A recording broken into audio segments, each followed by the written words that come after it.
the hell was that? All, not only who the king deemed Whoa! worth protecting. Look at They don't that. seem to be defending anyone. Look at that Suppose glitch. even now the order endures, but Takes half my stamina just putting my weapon back.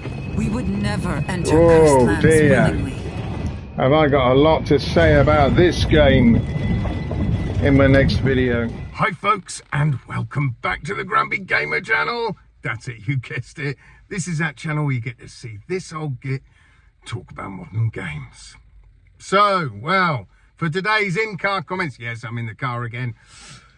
I just wanted to talk about my experiences a bit further with Behemoth. Now, as you know, I did my sort of first impressions quick video, and then I was going to do a review once I finished the game. But I just had to talk about it, as you've just seen with that clip. Holy cow, that's just one of the tiny bugs I've found in the game.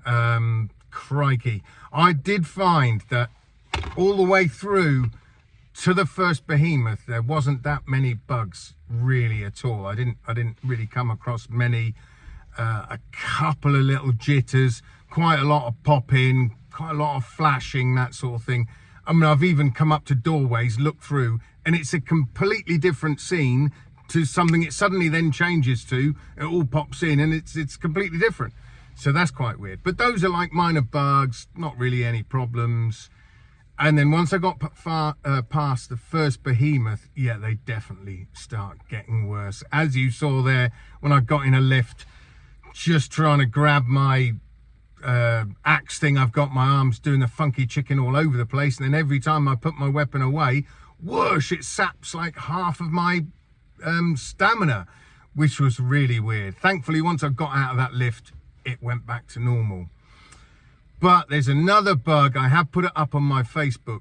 There's this sort of lesser boss that you have to fight who's just firing arrows at you, and I literally jumped in yesterday's stream, and I was into him literally straight away, and I just kept dying and I kept dying. And the worst thing was I kept dying really unfairly. So what would happen is I would go into the room, he would start firing arrows. Now what he does is he launches a load up in the air so that they then rain down on you. So what did I do when he was doing that? I went and hid under a stone brick bridge in the level, and they still rained down and killed me. So I'm like, well, that's nonsense. How can that? They've just gone through a stone brick bridge. That's not quite right. Then the guy himself would freeze, and you couldn't shoot at him at all. Literally, you would swipe swords through him, and they just go through him like he's a ghost. Then he would come back to life again, and then I'd be getting his energy down, getting it right down, and then all of a sudden, one arrow completely killed me, from having full health to zero within just one arrow. So I just kept dying, and it was so unfair. So many glitches around this one particular sort of mini boss, or whatever you like to call him. So I went in again. I stopped my stream because I thought there's no point all you guys just watching and getting bored watching me going round and round and round and round and dying and trying. So I stopped streaming. I went back in, and hey presto, if you look on my Facebook, you'll see what happens. He appears, and then he's just stood on top of like a broken plinth or something like that. He stood up there, and then he does nothing. So I can just sit there spamming him, just shooting the hell out of him. You can't hit him in the head because obviously he's got a helmet on. But even the collision detection is really bad, because when the arrows go towards his helmet, they bounce off about 4 foot in front. So it looks like he's got like a force field around him, which is so bizarre. But anyway, then I just kept spamming arrows into his legs. He wouldn't move, still kept spamming into his legs, and then he died. So the only way I got past that little boss was by cheesing it.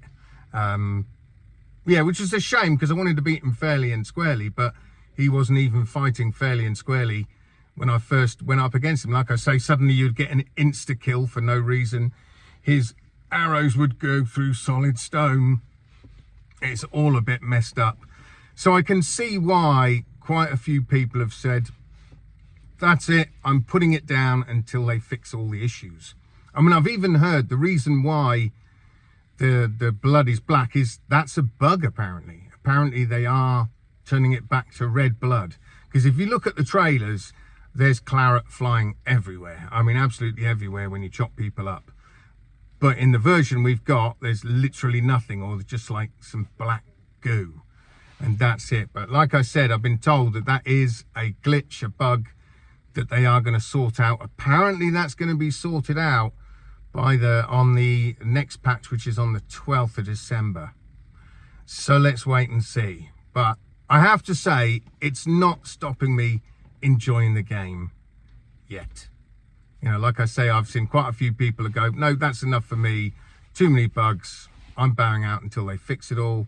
I mean, some of you guys, I'm sure, will remember the absolutely catastrophic release of Cyberpunk. You know, most jank I can get through, but then when I mean, it was so bad with Cyberpunk, I got about a quarter of a way through the game and I went, right, that's it. I'm stopping playing until the PS5 version. So I had to wait, what, nearly a year or something for the PS5 version to come out before I played it. Well, I haven't got to that stage yet with this one. Like I say, I haven't got to any true game-breaking bugs where I can't continue or I have to keep going back to a previous. Nothing like that. I've had no crashes. You know, I have heard it's running pretty bad, even worse on the standalone quest. A lot of people say it's just crashing. They can't really get very far.